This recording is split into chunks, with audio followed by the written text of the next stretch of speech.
Greetings and happy International Men's Day to all you sane and rational people across planet Earth.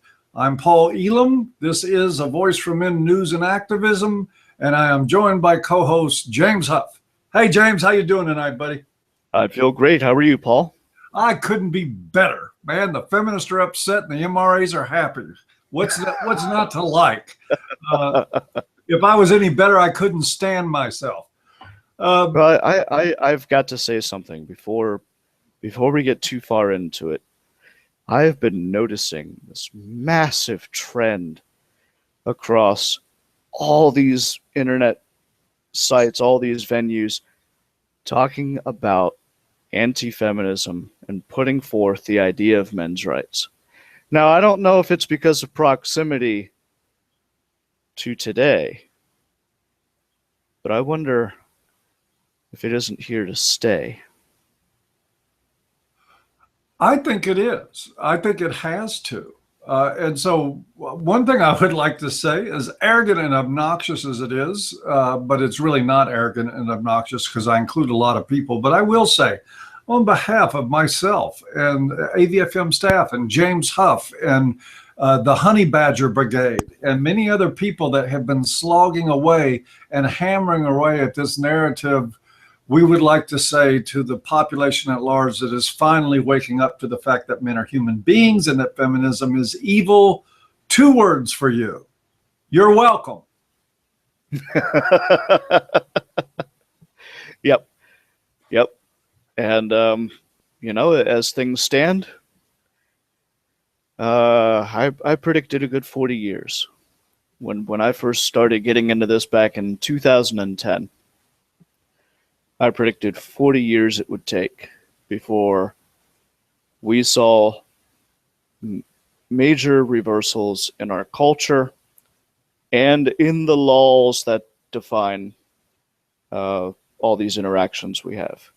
And, we've been seeing things get worse and worse and worse as far as the laws. And then I'm not going to lie, I'm really discouraged by the huge amount of identity politics that has popped up across campuses in even more strident flavor than what I've ever seen before.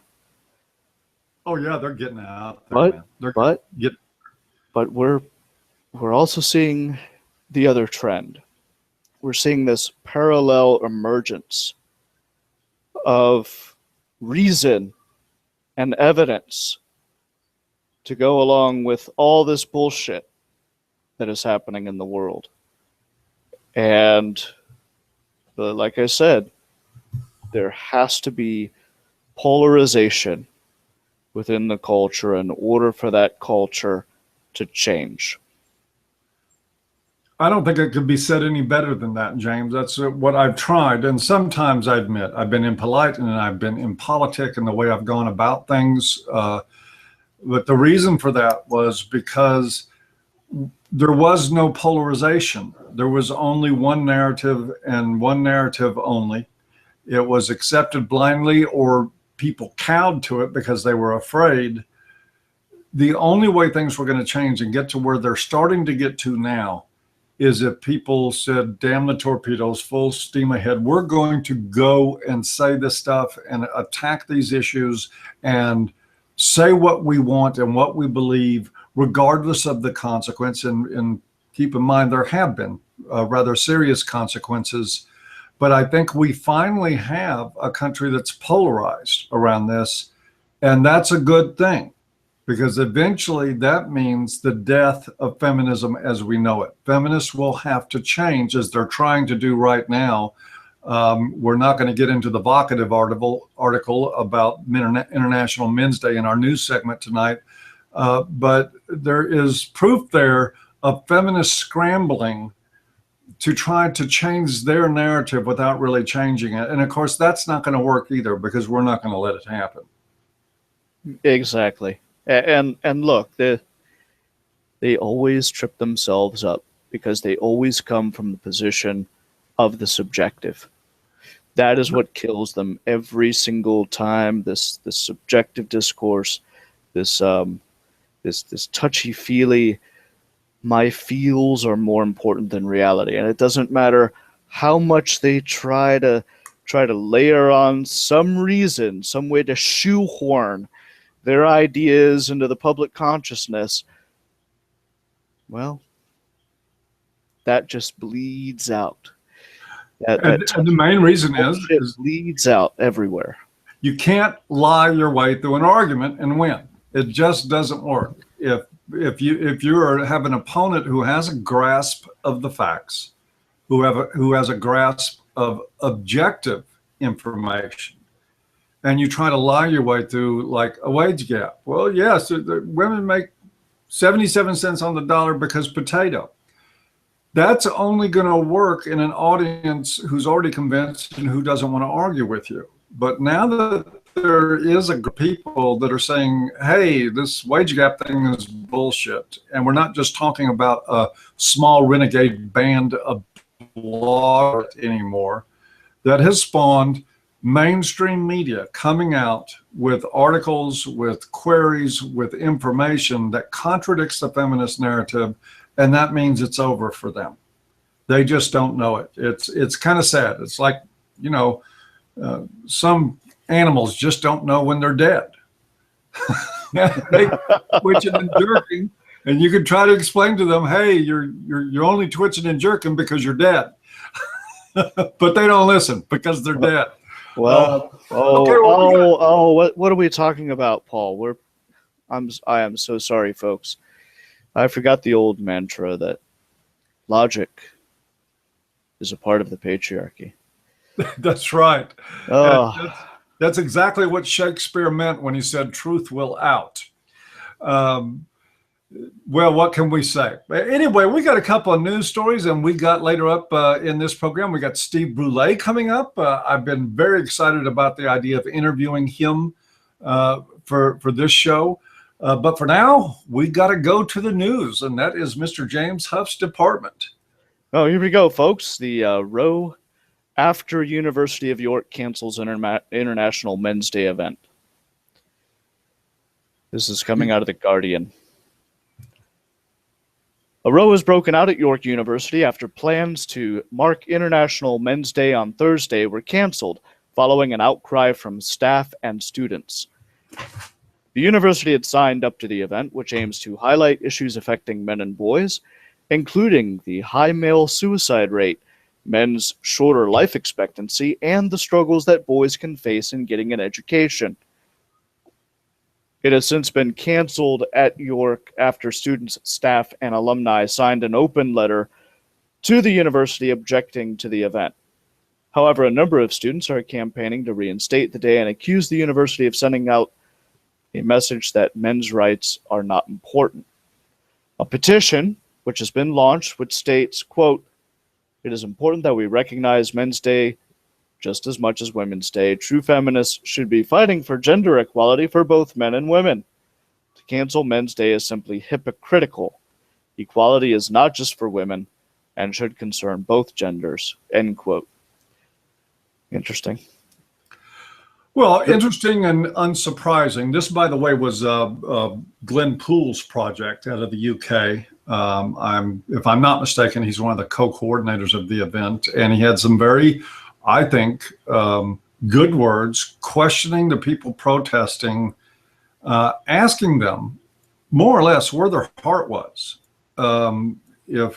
If they felt so threatened by the idea of addressing men's issues, what does it say about their compassion? I'm not going to try to quote him directly, but he had a very good response to it. I've also put up a video on the A Voice for Men's channel just now, and later it will be on the website, talking about this event in York and about International Men's Day in general.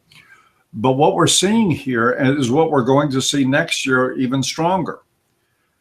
Proponents of IMD, International Men's Day, will try to have events, and feminists will try to knock them down. Or on the other hand, as we can see in the vocative article that I am going to do a video about, you will see people insisting that feminists can be included in whole part and parcel to International Men's Day without regard to their ideological hatred of men.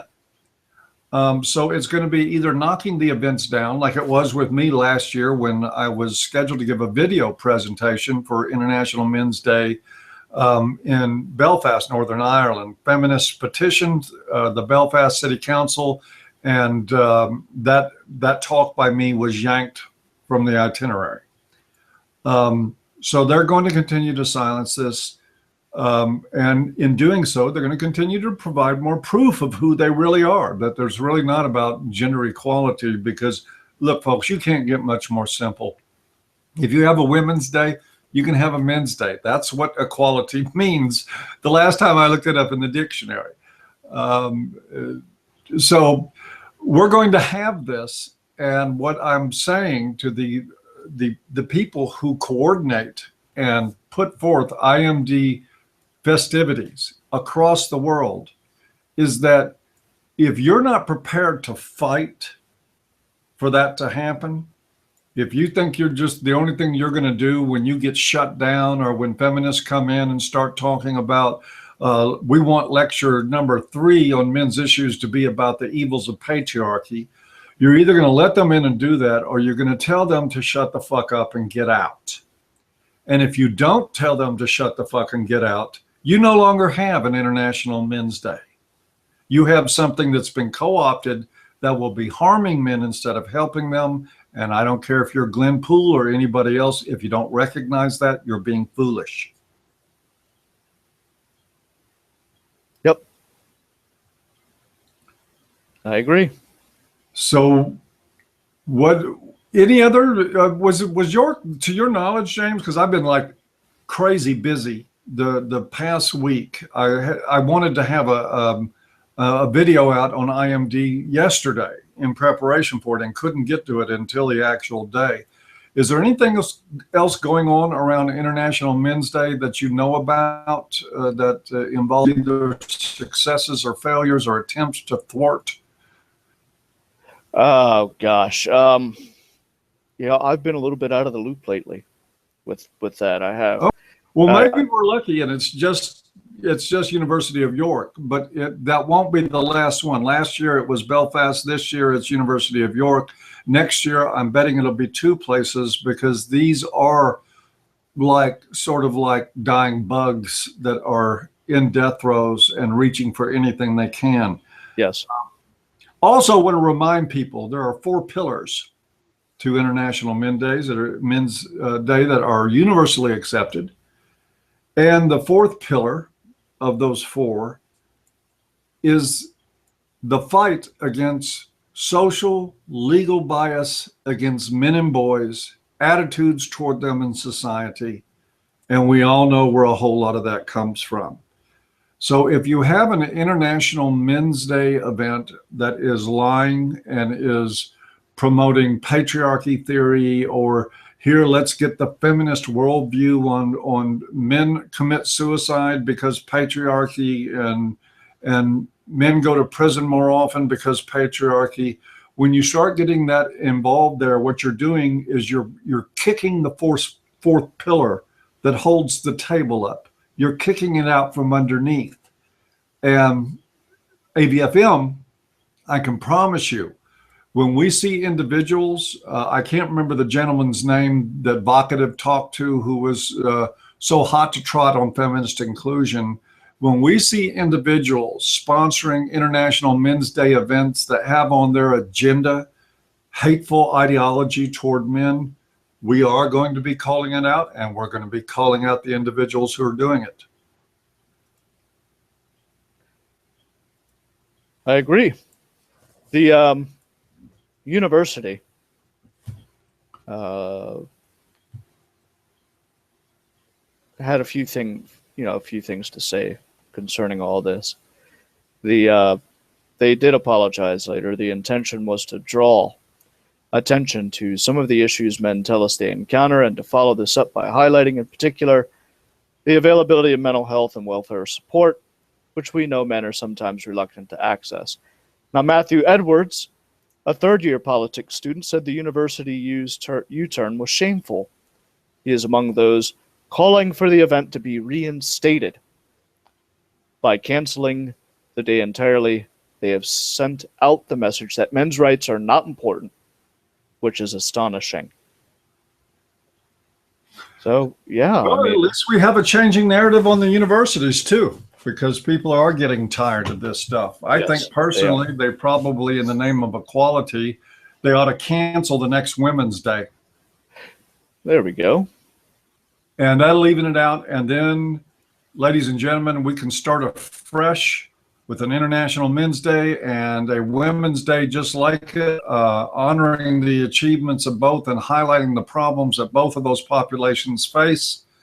But the only justice left here at this point is for that school to cancel the next Women's Day, make it public, admit their mistake, and let's move forward. Holy cow, as always, time is flying quickly, and we got another news story before we talk to Mr. Brulé. So let's leave International Men's Day behind and go into man caves. Man caves. College op-ed, the phrase man cave is offensive. Yeah, it is. Your room name is hurting people. According to a recent student op-ed, a bro dude calling a room in his house a man cave is not just obnoxious, but truly harmful to women and a disgusting patriarchal myth. Well, I think it's perfectly acceptable and even healthy to have separate spaces where one can enjoy time alone.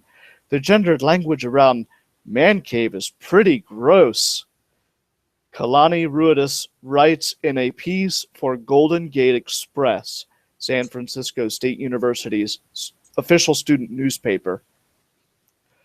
Lest you think that what a dude decides to call a room at his own house isn't hurting anyone, Ruidus wants you to know that the idea of a man cave amounts to a passive dig at femininity. Yes, the very idea of femininity, because it's like saying that women are such a burden that they're restricted from that zone. Of course, some people might think that some rooms are called man caves just because they're filled with traditionally man-like things. However, intelligent people know this could not be the case because gender roles obviously do not exist. The author of this article is really tongue-in-cheek with her sarcasm. Oh, absolutely. And let us not confuse the author with who was this idiot that she was quoting? The idiot she was quoting is called Kalani Ruidus. I guess I'm butchering that name. Ruidus? Okay. Well, yeah. Ruidus is not invited to my man cave. The name of the author, her name is Catherine Timpf, and she wrote another article recently that was pretty interesting. We might cover that sometime. We'll see. Okay. But in the meantime, we'll be careful not to kill the messenger. Exactly. She's writing in tongue in cheek. I doubt if she feels wounded as a woman by somebody calling their recreation area in their home a man cave. And let me explain something to people here about there's like not bright, there's dumb, there's stupid, there's really stupid person who wrote this, who is making this assertion that using the word man cave is sexist against women. Actually, though, they're half right. Man cave is sexist, and I'll tell you why. It's because of gynocentrism. The reason that we have man caves and that the term even originated is because in the traditional sense in human society, especially in Western culture, the home is the woman's. She decides on the color of the curtains and what artwork is displayed and this and that, and it's her domain. And anybody that's just not flat out lying to themselves knows that a man cave is a retreat from the woman's world, which is the rest of the home.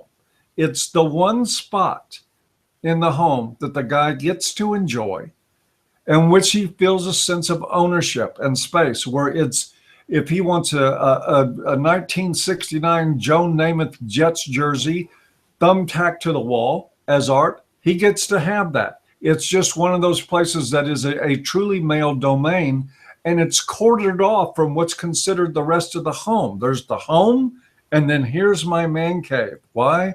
Because the home is the woman cave.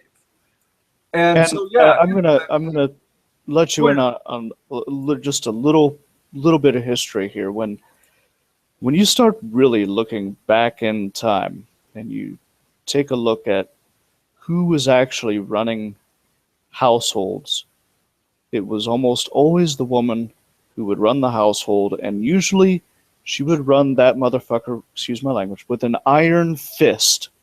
She had to worry about all the servants if she had any kind of birth at all, any kind of money. She had to run all of them. She had to run the finances. In most of the cases, people don't realize that, but it was usually the woman that was doing the majority of the bookkeeping when it came to what was needed for the house, and then turning it over to the guy to deal with the creditors if necessary. And sometimes the women themselves would deal with the creditors themselves. It was usually the women who made sure that the thing was still standing up. They were usually the ones that were dealing with the artisans. They were usually the ones that were dealing with the construction workers that would come in and improve the property. Why? Because the guys were usually out there sweating their asses off, bringing in the money so the woman could do these things and actually make a home suitable for the raising of children. Oh my God, James, you're part of the patriarchy. It's a woman's job to help take care of the home. Hey, you know, and it was a job. That's what I'm saying. It was a job. This isn't like the 1950s women sitting around going, "Oh, I'm so bored with my life. Give me another bonbon. Oh, what's this? Feminism? That's great. I am so tired of being a kept wife because of all these modern appliances that all these men invented for me." So, I mean, back in the day, it was a job, and it was a full-time job, and it was usually a job that lasted sometimes before the guy ever got up to go to work, and many times till after he was already sitting down. And you know, it wasn't an easy thing. The advent of lodges. I don't know. Maybe you're just a little bit older than I am, Paul. Yeah, just a little bit. Just a little bit. You may have remembered a time when there were still men's lodges around. Those were society's man caves.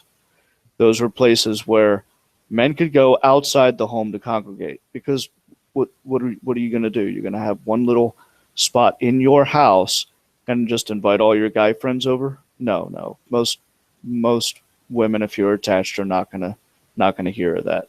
So unless you get a bachelor pad, that isn't going to happen, or it doesn't happen very often. Or if it does happen, you've got her poking her head in the room every 5 minutes to see what the hell you're up to. I think that's partly, James, why there's such a great attraction for a lot of men to things like Masonic lodges that don't permit women in their meetings. Exactly. Those are society's man caves. And we've seen how those have gone pretty much the way of the dodo over the last 60 years. And we know why.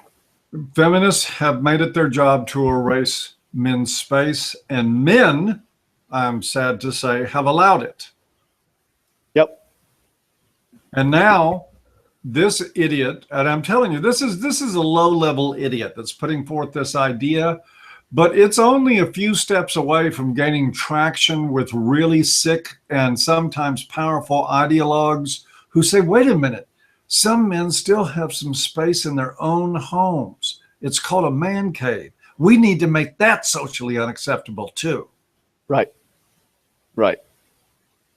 And so up your suicide rate a little bit more. Sure, because I mean he has no release. So, you know, one of the things that I absolutely loved was the idea of the men's sheds in Australia. Yes. I thought that was a great idea.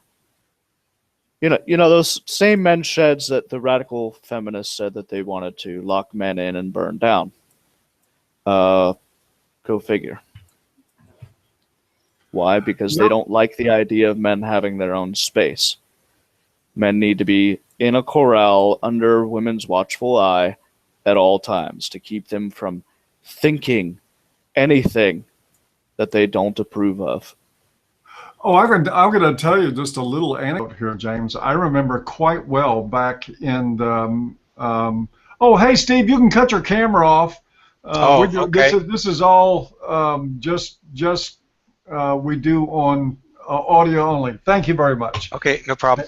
At any rate, I remember once being in Austin way back in the day, and this is during the mythopoetic movement. I was married then, and went to visit a friend of my wife's, my then wife's, and she was talking about the men going out to their retreats in the mythopoetic thing, and she was outraged.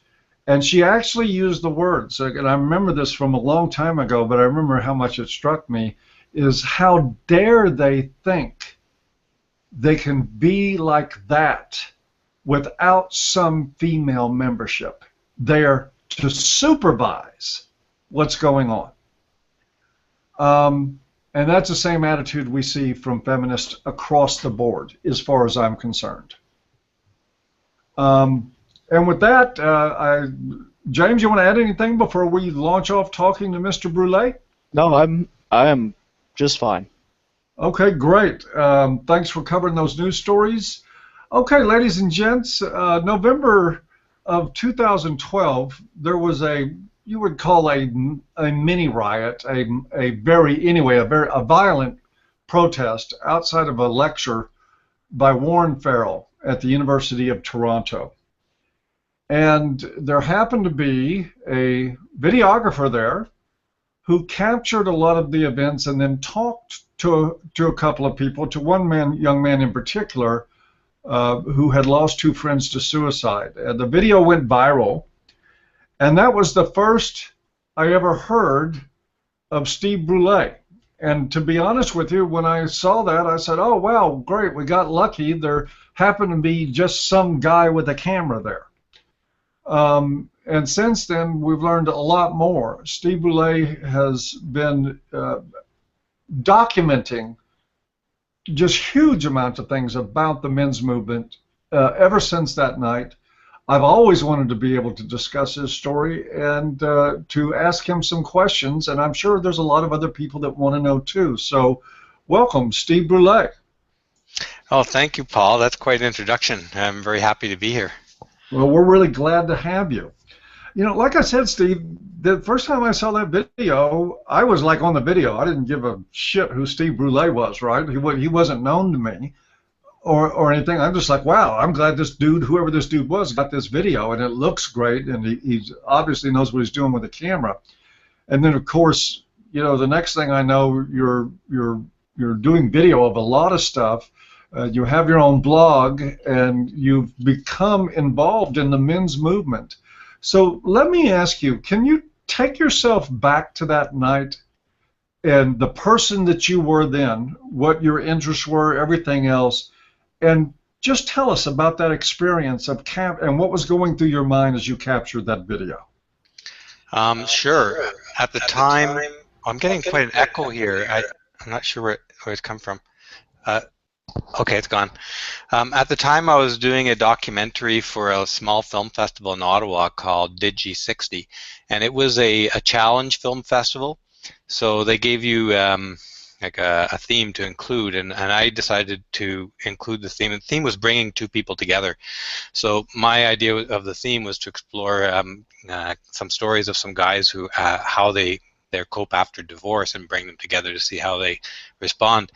So in looking for subjects, I was on different blogs and internet sites, and I think it was Justin Trottier from the Canadian Association for Equality saw what I was doing and asked me if I wanted to interview Warren Farrell.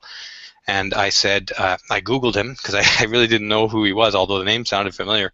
I Googled him and I saw he was really big into these writing about men's issues and stuff like that. So I said, sure, yeah, it would be great for my little documentary. And so it went from there. After the interview with Warren, he invited us. I had another person with me at the time.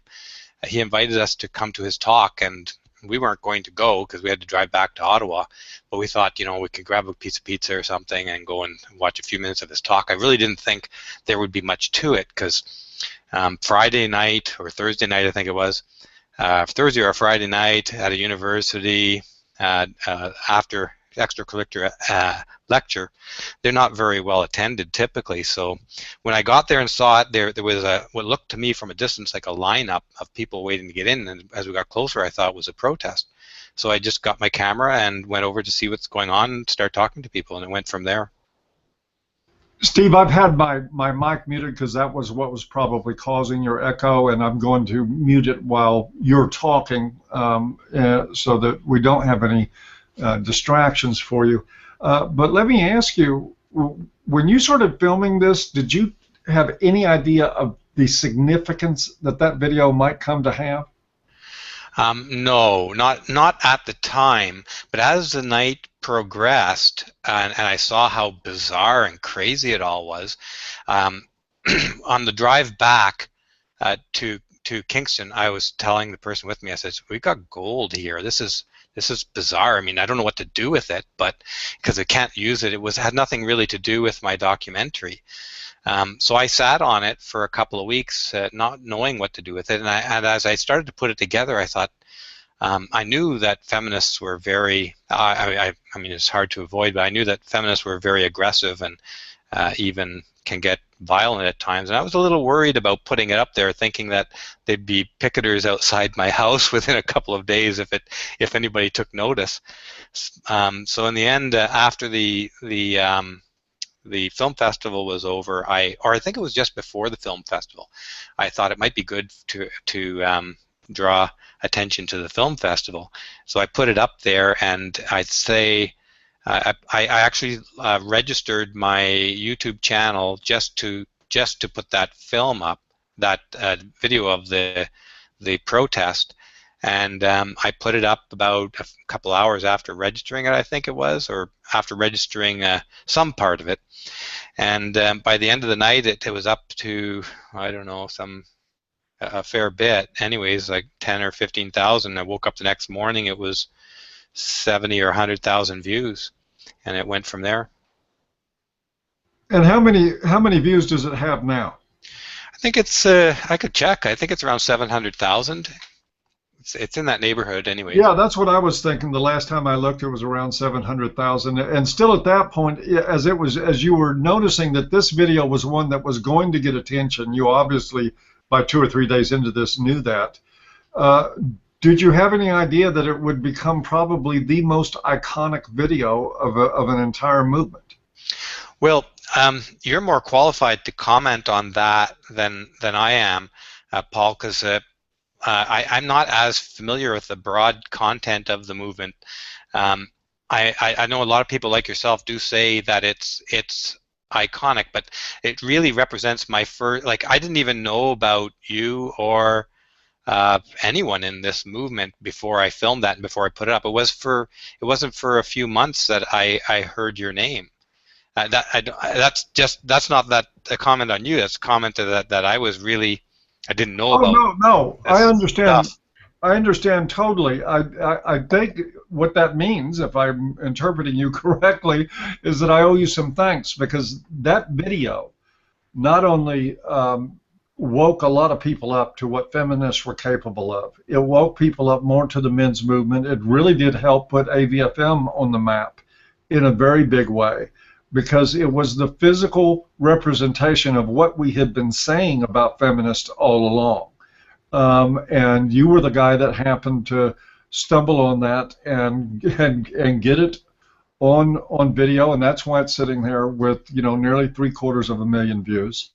And since you're saying I'm the authority, okay, I'm going to say it is the most iconic video that has ever been associated with the men's rights movement. I think your closest competition is probably Big Red, but that's in a different way. But let me tell you something. Apparently, it seems to me that this also triggered some sort of journey for you, because you are now, you and I talk regularly. You have assisted me with your wisdom in making videos, and my viewers are responding in a hugely positive way to the improvements, which is really good. So obviously you're not quite exactly the same Steve Brule that you were in November of 2012. What's happened in the meantime? Well, I've learned a lot for sure. I mean, I, I started working in 1982, so that dates me. And in 1984 was the beginning of the official affirmative action in this area of the world. And I think it was around that same time in your area of the world, where I remember 2 years into my career, and there was a bunch of us in the research department at Dow Chemical, getting a talk from the vice president, who was a woman, vice president of research, who was a woman, telling us that from this day forth, that according to affirmative action, the company would be hiring and promoting women ahead of men. And we all kind of thought, well, I mean, this might be a little phase. Why would they do something like this? It'll go on for a year, like so many corporate programs. They go on for a year and then they're gone. But it wasn't to be. I mean, that the hiring and promoting of women over men, that it started that day, and it continued pretty much with a vengeance to this day. And so I was aware of the power of the feminist movement. I became aware, even in those days, that these lobby groups can dramatically change the social, cultural, job, work life of everybody in the world. But after 2012, in 2012, up to that point, I had that was my last contract with the federal government, doing kind of IT work, coding databases and stuff like that. And so I couldn't get another contract. So I had more time to spend on what I like to do, which was photography and video production. At the time, I was only doing video for about a year or two. So this, having more time and more interest, it gave me an interest in these issues. It's been a fantastic journey. I've met very interesting people, passionate people, knowledgeable people, like yourself, like Aaron Pitsey, Warren Farrell, and I'm sure I'll miss a lot of other names, like Karen Strawn and the Honey Badgers. There's so many people, good people in this movement, that it's really encouraging and inspiring to be involved in it, and I'm really happy to be able to be involved and get more involved. You've been a great asset in a lot of ways, I think, to the men's movement. Do you have any, and I realize that sometimes when you're talking about projects and ideas and stuff, those are not things that you're going to put out there publicly for people in advance of doing something. But do you have any ideas that you can talk about that you would like to see happen for the men's movement when it comes to the use of media, like videography and images and other things? Well, I do have plans for my channel, of course. I want to get, right now I have the Flamengo file going up on Thursdays. So my plan is to, as I get more, I guess, used to producing on a regular basis a show like the Flamengo file, is to introduce another one and then another one, hopefully to have 5 shows a week go up Monday to Friday on the Studio Brulé. That to me is it's a bit of a challenge, but I'm looking for ways to kind of streamline the production of those things. I also have a couple of documentaries that we'll probably start talking about soon, because I want to get them rolling. There's one in particular that hopefully will get rolling, and this is feature documentaries that we'll be pushing for theatrical release. So it's a bit of a different approach than making videos for YouTube. And for anybody who's doing videos on YouTube, I mean, what I like, and I can only speak from what my preference is stick to the truth, and don't be ashamed of it. Say it loud, say it strong. Karen Strawn is very good at that. Janice Flamengo is really impressive at doing that. Paul, you're very impressive at doing that, and so many other people who may or may not be listening out there. There are so many strong voices and very, very talented intellectuals out there in this movement. So if anything, be bold, but be courteous. Yeah, let me, and thank you for that, and thank you for stealing my next question, was going to be if you had advice, and you already answered it, so I'm going to have to toss that one aside, but that's probably because you're so bright. But can we talk for a moment about the Flamingo file? Sure. The first time I saw it, I thought, finally, you know, because people don't recognize, I don't think, I mean, the combination of your talents with video. Janice is a remarkable human being. She really is. She's like another Aaron Pitsey in a way to me. Definitely. Yeah, I couldn't agree more. Her intellect is astounding. Her ability to deliver clear, concise messaging is on spot. I think she's a treasure. And I was hoping that that series you do with her is something you're going to be doing for a long time, because those things go on the record for access for years to come. I mean, the benefit of the internet now is that, you know, you shoot it once and people can watch it forever, which is wonderful, a wonderful thing. But what's it like? I've met Janice once. I was completely intimidated in her presence because she is, you talk about having balls. She's one of the ballsiest people that I've ever met. What's it like working with her? It's a blast. I mean, it's just fun. Janice is, she is, as you say, she's a formidable intelligence. She has a formidable intellect, but she's also very, very personable, very very down to earth, very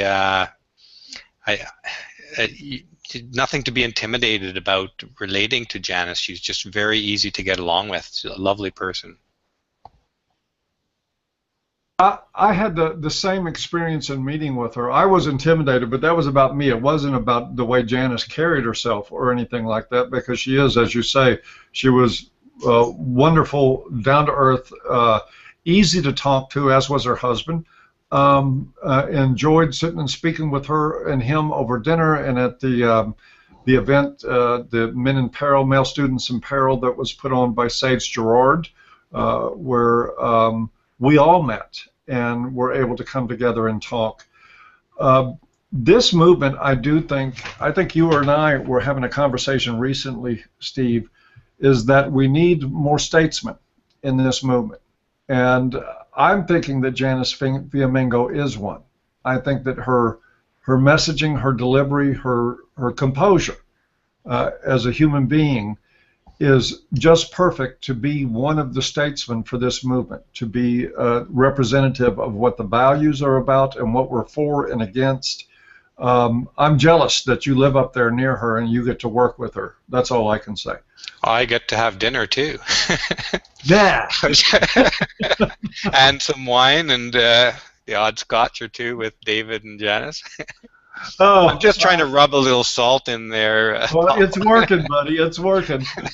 The salt is there. So, these videos that you're making with her are quite powerful. And how are they doing overall? Typically we get about 4,000 or 5,000 in the first week of views, and the very first one, though, why I am a anti-feminist, that Janice did, that one's about 35,000 views right now, and it seems to be the most popular one. Okay, so you're keeping pace with what you would call at this point a fairly successful series on YouTube. It's very hard to do. I mean, and keep in mind, folks, what it takes to get into the really big, 10, 11 million hits on YouTube is puppies and girls in bikinis. Yeah. The Cats biggest can traffic do it too. is not. What's that, Steve? cat videos apparently can do it too. Yes, cat videos, and if some idiot rides his bicycle off the edge of a roof and into a rose bush, there will be millions to view and entertain that. The mindless is for this culture, unfortunately. How do you feel about that? What's that like for you when you've got something that millions of people need to see that would really make an impact on the world in a positive way, and yet you have the same experience that I do and that anybody else does the moment they utter the word feminist or anti-feminist? If they're speaking out either for men's rights or against the philosophy of feminism, the fear factor seems to go up a great deal. Isn't that a bit frustrating sometimes? The fear that other people have, or fear that I have, or? Well, the kind of fear that means that your video is not getting passed around by. I mean, that video should have 35,000 shares on it, much less views. Yeah. I don't think about that very much. I know that, you know, the YouTube, I mean, funny videos, the way I see it is that most people go to YouTube to get a break from the dreariness of their workday, you know, and the videos on my channel are not going to give people a break from the dreariness of their workday. I think that's probably why cats and funny videos and somebody's boobs bouncing around, they do a really good job of distracting people so they forget about that they don't like their job, you know, or whatever.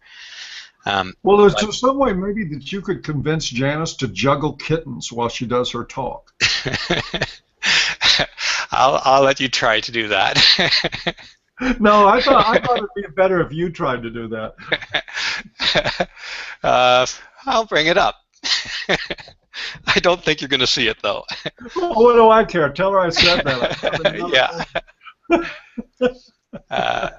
But you know, Paul, I obviously I would love it, and I talked to Janice about this too a lot. Is that I think Janice has every bit as a quality presentation as someone like Christina Hoff Sommers, who is great, and Kara Strawn, who is also great. I think there's a whole host of people, or not a huge number of them, but there are a number of people who are all great in this, and I think Janice is right up there.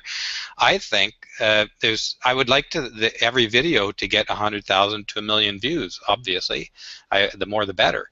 I would like that, but that may or may not come. But what drives us in this is that and Janice in her writing and me for documenting it and bringing it out there is that it's the truth. We feel that it's the truth, and it's the truth that's not getting said, or well, I should say that way. You're saying it, a lot of people are saying it, and we want to add to that conversation to reveal the truths that the mainstream media avoid or refuse to, you know, go to take a stand on.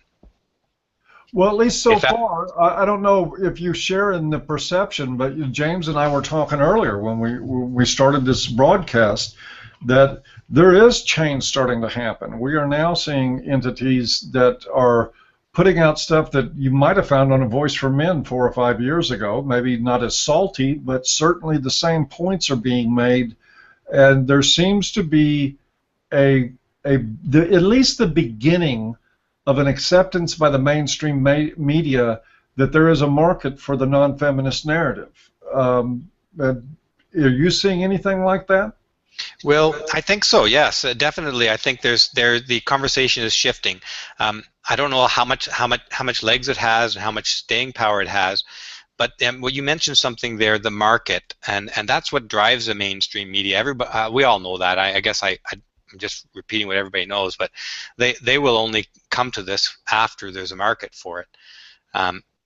We're not, and you're not like this, and Janice and I were not driven by this by the market. Obviously, we have nothing against making a profit, but the profit's not the motive here. The motive here is to put our perspective, or Janice to put her perspective, and of what's really going on out there. And if that becomes profitable, that's great. The mainstream media is a beast of its own. It's always going to be putting the dollars ahead of the truth. There's absolutely no doubt about that. Which and don't get me wrong, I just threw that out there for some analysis, because I think the bottom line ultimately is, and has always been, if we look at social movements throughout history, it isn't because that an idea becomes marketable. That's not what creates change. I mean, when they passed the Civil Rights Act in 1968, they didn't pass that act because the mainstream media and most of the population was necessarily enthused about the idea. It was because a very small group of very vocal people wouldn't shut up. That stuff ended up changing. It's the same way that we ended slavery. There was a slave culture. I mean, I think it was almost as dominant in the North as it was the South, but throughout the United States, there was a culture of slavery here, and it ended because a very small band of people were willing to go to extremes even to make sure that it ended. And it finally, indeed, it did, but it wasn't because of being a popular idea. Social change happens because a small amount of people are vocal with the truth and won't shut up about it. And that's why I think we're seeing some impact on the mainstream media now. It's not that they've necessarily realized a market for it, but they're also starting to see their comments filled with people calling bullshit when they do stuff on wage gap and stuff like that.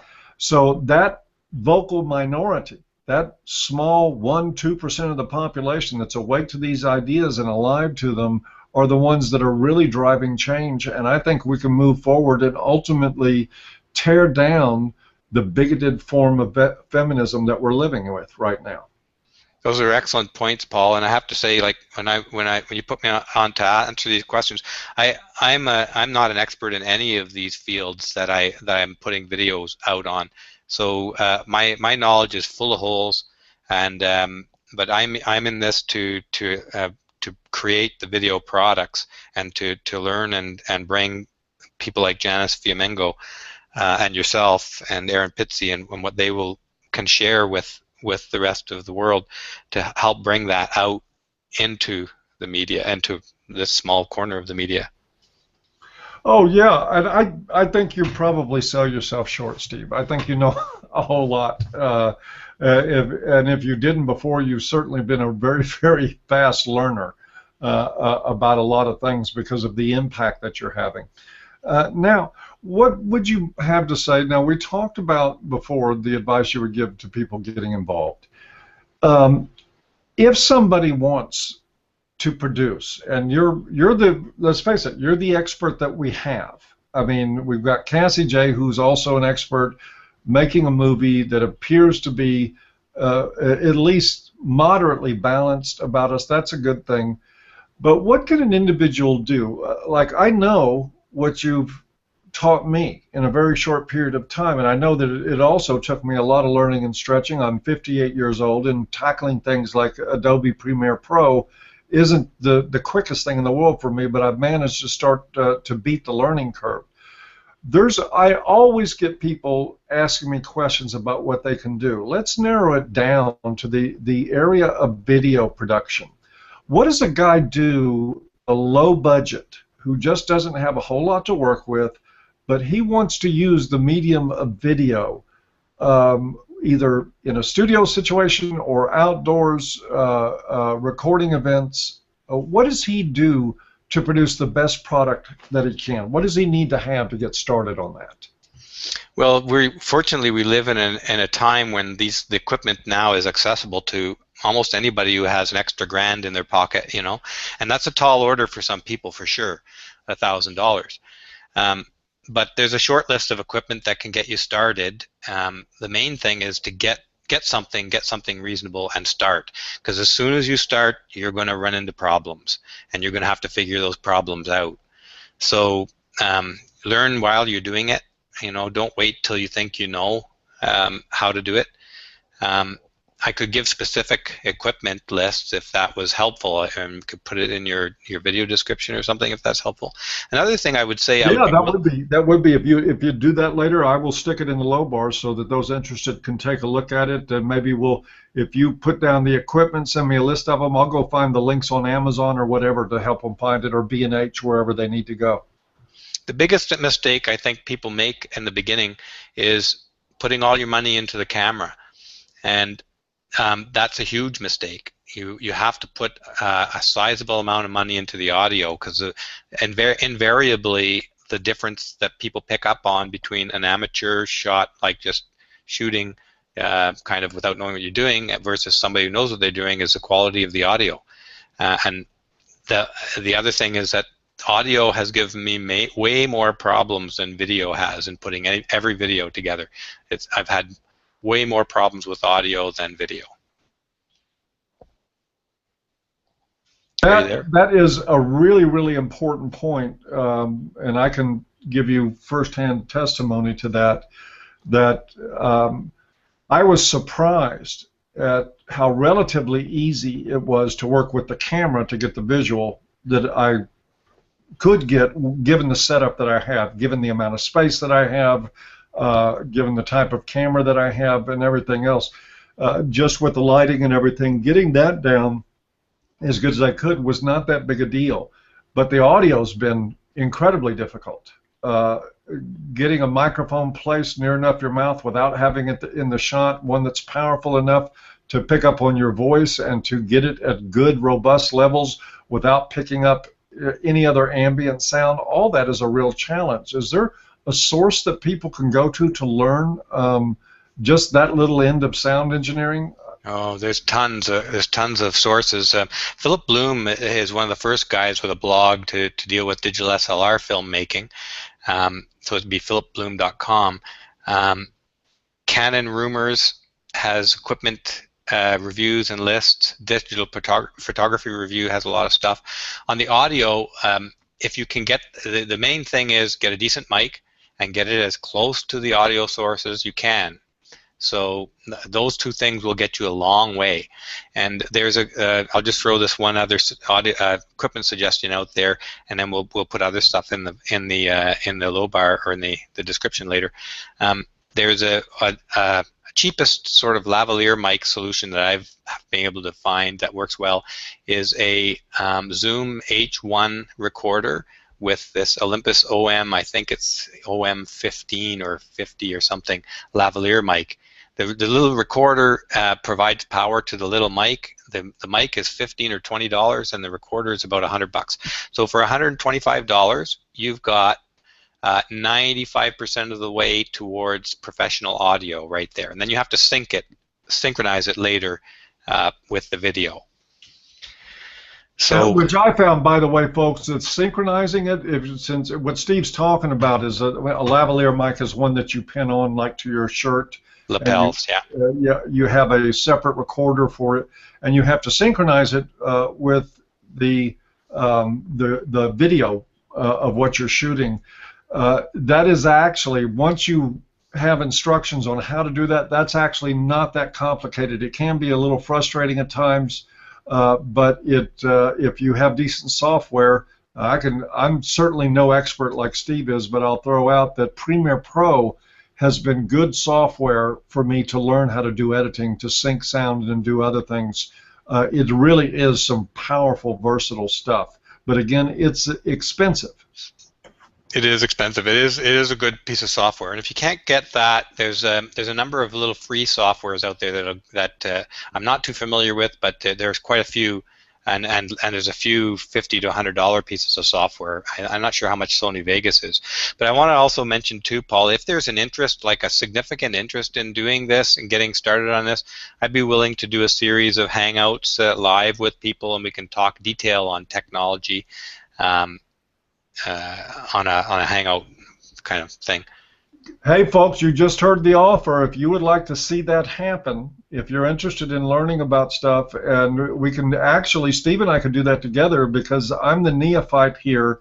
I barely got my place set up. I barely got it, set up with the most basic of the stuff, but I would be willing to contribute that, and Steve could basically just come in, give his expertise, and teach how to do different things.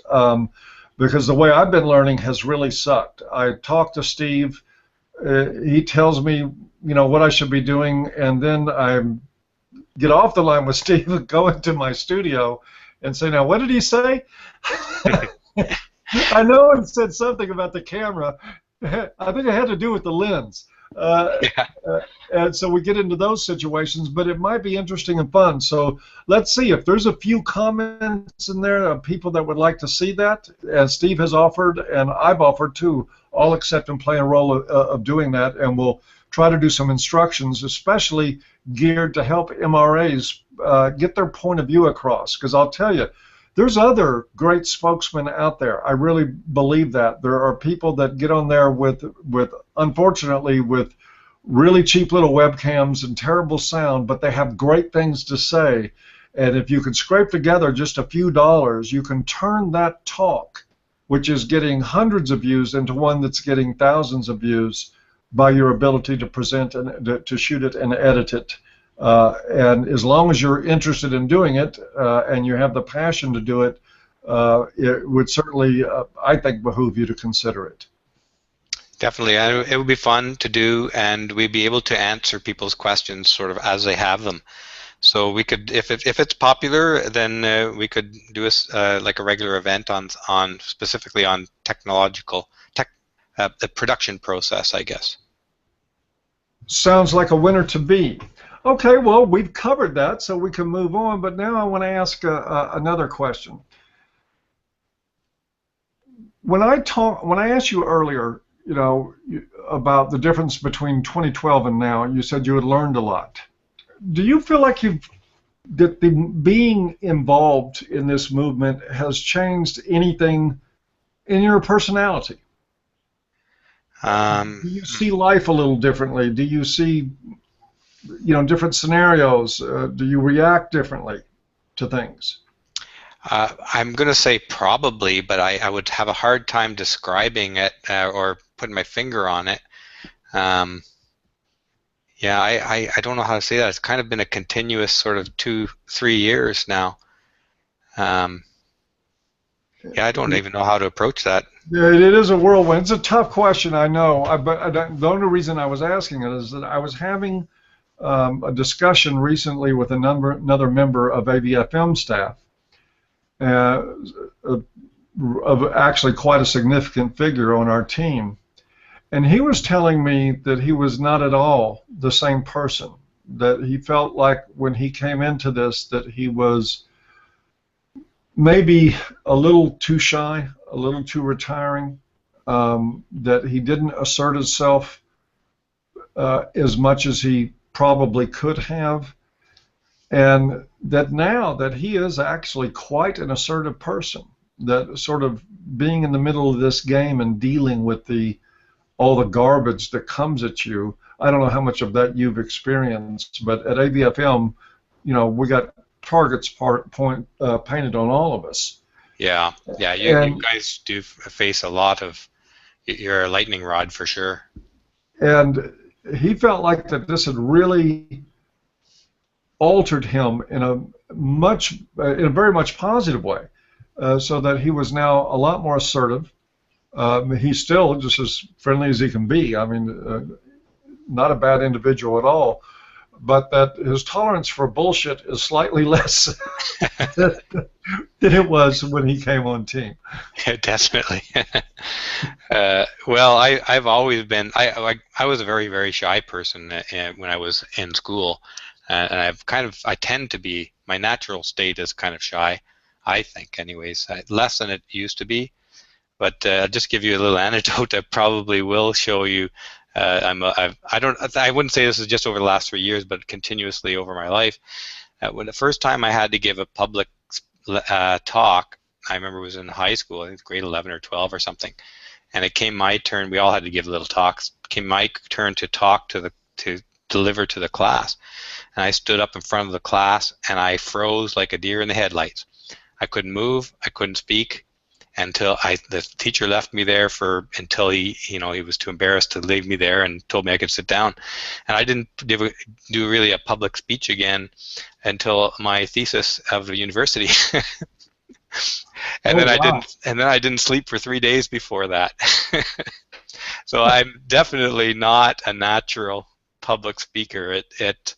I'm not terrified of it anymore, but it's not natural for me, Well, and this is certainly you do a lot of talking with the camera. Yeah, I guess that's probably part of why I prefer to be behind the camera instead of in front of it. Well, at least that makes sense to me. And not everybody, believe me, it's not all it's cracked up to be. There are a few times in the past few years that I wish I had not been a person that spoke publicly.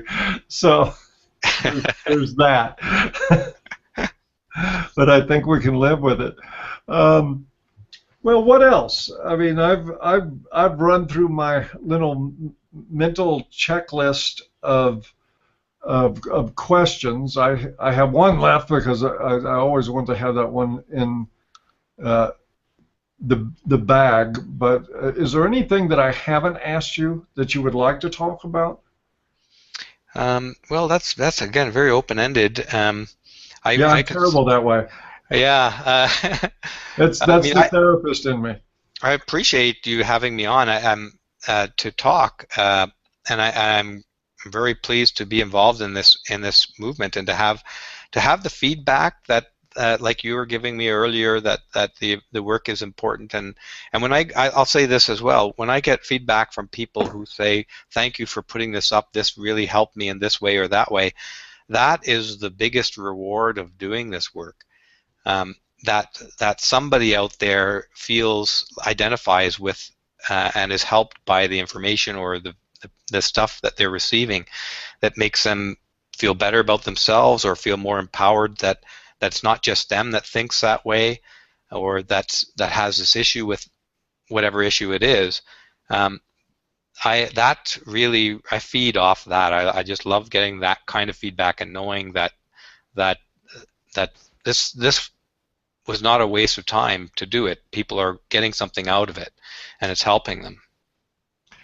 Man, I tell you, I couldn't agree more, Steve. I remember, I think it was in Toronto when Miles Groth, and I don't remember if you were speaking at a podium or if it was a conversation between you and I, or I saw you talking, but I do remember, and I think it was you sharing about a couple of men that had suicided, and hearing somebody remark about one of the men who hung himself in his home, and somebody saying how selfish that was. Yeah, that was me. That's a story. That's a true story. Yep. I was giving, I guess it was before or after the video for the promotion of the Men's Center for Canadian Association for Equality that we had just shot, and they showed it at Miles Groth's talk that night, and they asked me to say a few words, and I related that story. And do you want me to share it again, Paul? Yes, please.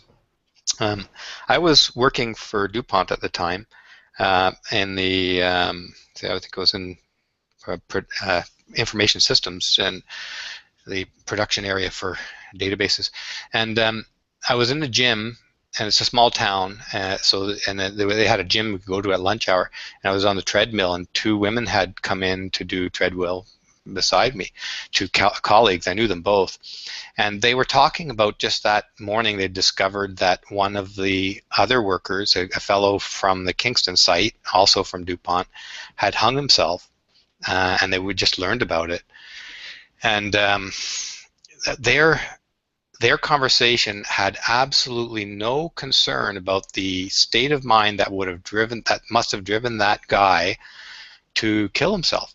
But they were concerned that he hung himself in a place where his daughter might find him. And then they went on to, even in his death, he'd barely taken down from the rope, and they were criticizing him for not finding a more private place to kill himself. And I was sitting there, I was speechless. I was speechless. And I think on the treadmill I said something to them to the effect was like what I'm saying is that like a guy must have been devastated. How can he think clearly, you know? But after I thought about this later, I thought there was nobody around hearing these things who would have thought anything of the fact that these women were not the slightest, didn't have the slightest bit of sympathy or compassion or understanding, even in death, of a guy's misery. Not the slightest bit, not one word. So that was a real eye-opening moment for me, and that was about 10 years before the Warren Farrell protest. It was in 2002 or in that range. I don't remember the exact time it happened.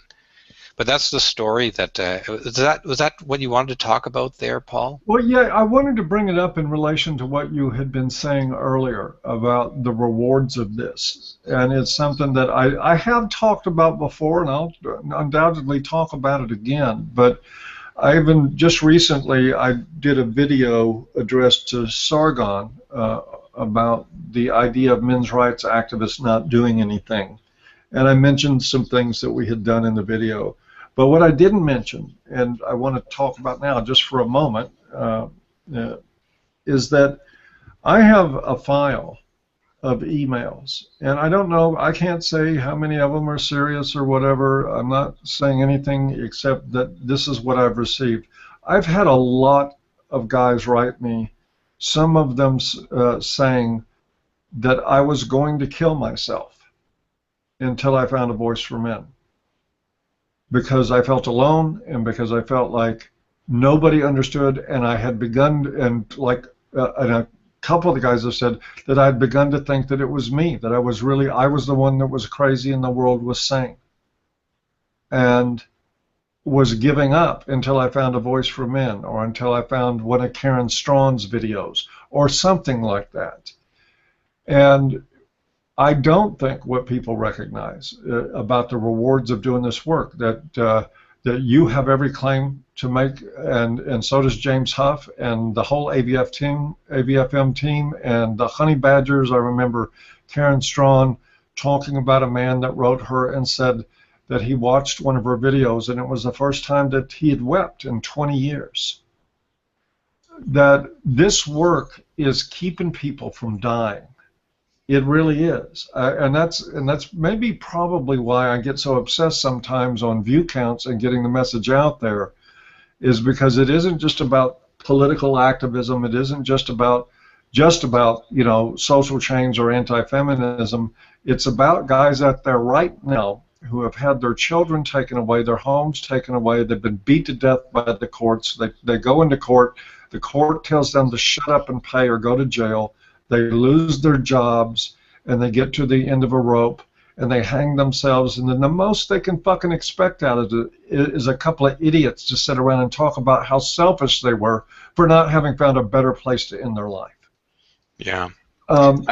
That's why I do this work. That's, I mean, just listening to you talk, Paul, it's sobering. It's very sobering to hear the responses you're getting, because it's a big deal. There are a lot of guys out there who feel totally alone. And Warren Farrell, I think when I was doing the Broken, the documentary with the two guys with after divorce, in the interview he points out the 4 things that tend to drive men to divorce, and one of them is that that nobody cares, essentially.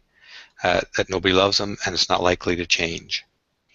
But the reality is that what we're finding when I got involved in this is that there are a lot of people out there, but a lot of people that don't feel empowered to speak up, or they're maybe afraid to speak up because, you know, every day it's drummed into our head how bad men are, you know, the patriarchy and all this stuff. What you're doing is very courageous. That you're putting yourself right out there on the edge to be attacked, and you're standing your ground. And other men who feel alone, when they see that, and they know that it's not hopeless.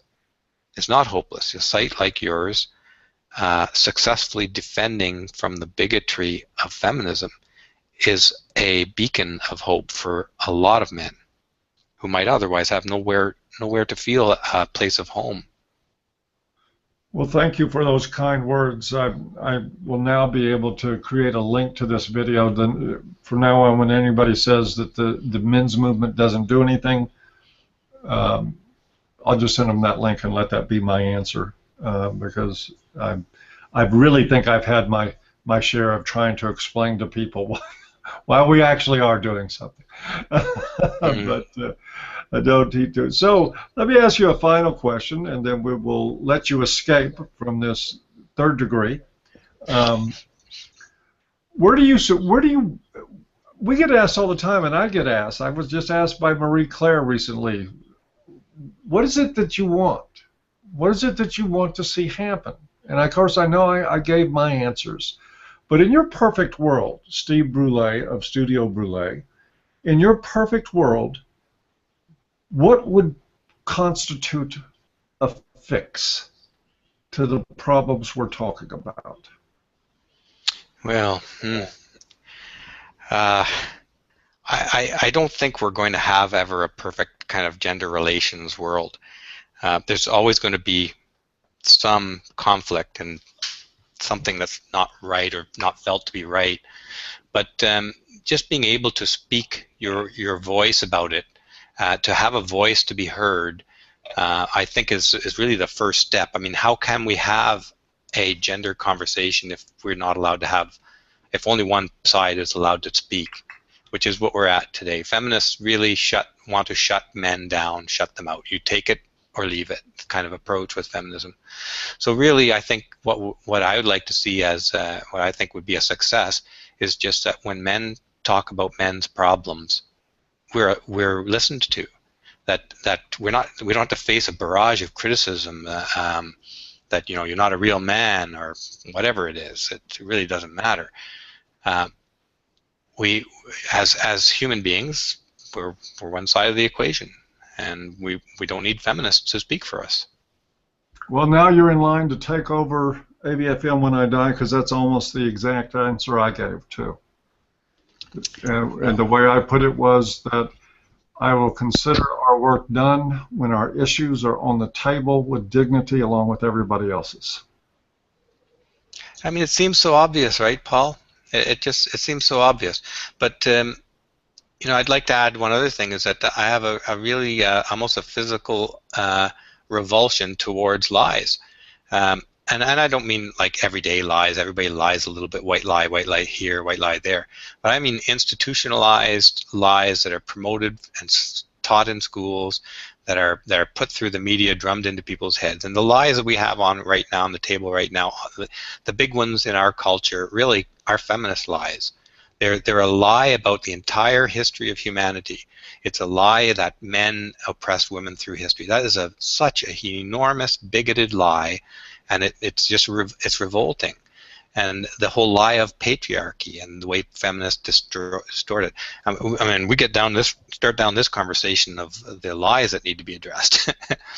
I mean, I think that's why feminists don't want men's rights, or men in general, or men's rights activists to have a voice, is because as soon as we start speaking up, we're going to reveal all their lies, and the whole house of cards is going to come tumbling down, along with the trillions of dollars that are spent on it. Man, I don't know whatever made you think you couldn't speak. But I think you nailed that, at least for me. And you're right. The reason they don't want us to speak, I don't think is necessarily that they really don't want us to address our issues. I don't necessarily believe that feminists want as many men as possible to suicide. I know that some MRAs will disagree with me on that. Well, it's still my belief. I don't think most human beings, feminist or not, want there to be a real true disadvantage for other people. But I do think that feminists know that they've been running on lies for 40 years or more, actually, and that there is no way to discuss men's issues without refuting feminist lies. Absolutely. It can't happen any other way. We have to address that the lies that they've told about men for the past 50 years, we have to debunk them, we have to put them on the table, and we have to insist that whatever discussion we have about sexual politics, about gender or otherwise, is an honest one. And that is what feminists can't tolerate, because then everything they work for goes down the drain. Yeah, absolutely, Paul. I can't disagree with a word of that. Well, we certainly got our work cut out for us, because one thing liars don't want to let go of is their lies. It's like watching, with feminists it is, it's watching like a kid that has his hand in the cookie jar saying, I'm not getting a cookie. Well, when those lies are bringing in billions or more dollars a year, you can bet they're going to protect them. Well, yeah, and there's always that. It's always the money. Look, I think we're good. We're probably just going to go ahead and wrap up the program. Thank you so much, Steve, for coming and sharing your experience. I've always wanted an opportunity to just really go over that night in Toronto, the one that really did, because it's no kidding. And yes, Steve is right. I'm an authority on this subject. I'm an authority on especially the impact on culture that the internet has had when it comes to men's issues. And I can tell you that video was a turning point, a big one. It was a watershed moment for the men's rights movement. It captured many feminists right in the middle of who they actually are, which happened to match perfectly with what we had been saying at AVFM for a long time.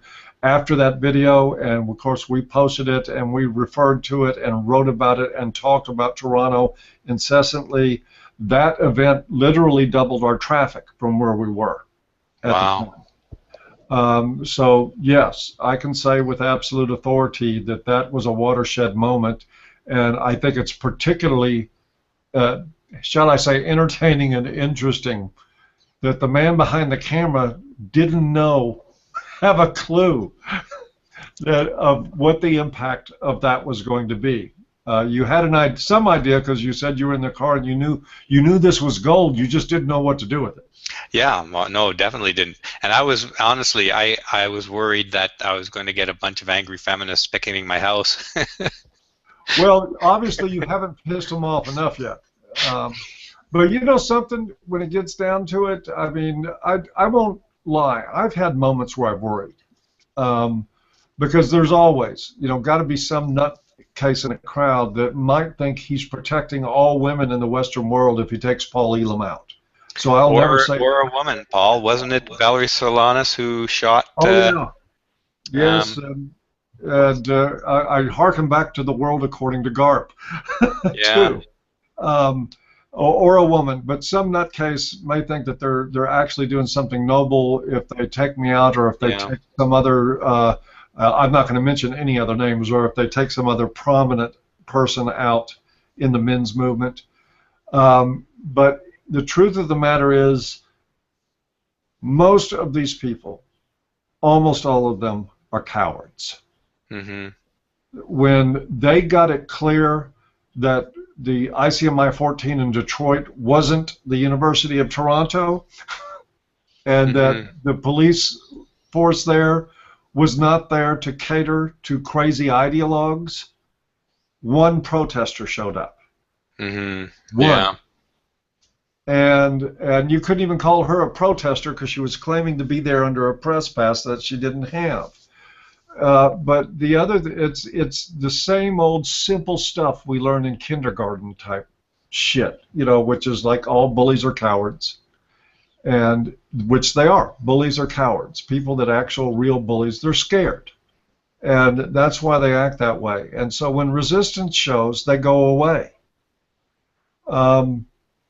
I think the protesters in Toronto knew that there was nobody going to really put a hand on them, and they knew that they could do that. But they're learning now, especially in the United States, that won't be tolerated. And so I don't expect real trouble from them. This will be more like, the same problems you have at times between Republicans and Democrats. A lot of noise, a lot of anger, a lot of issues spouting, a lot of talking points. But in the end, we can move this movement forward without obsessing on whether or not the other side is going to become lethally violent. Watch me get shot tomorrow. No, don't say such things. Oh, well, I figure it this way, Steve. I'm 58 years old. I'm already older than 99% of the people on the planet who lived before me. Most of them didn't make it that far. So that's okay. Well, I'd certainly like to see you stick around quite a while longer yet, Paul. Yeah, I want at least another. I want to live long enough to go to London next year. Yeah. Because that's going to be a lot of fun. But anyway, Steve, you've been a great guest on this, and I don't mind saying you've been a good friend too. Very decent, likable man, Steve Brule. And with that, I want to say good night to everybody and wish you the best, and turn it over to James Huff, who has something he has to tell you. Thank you very much, Paul, and I consider you a friend as well. It's been my pleasure to be on here. Same here, bro. And remember, folks, take the red pill.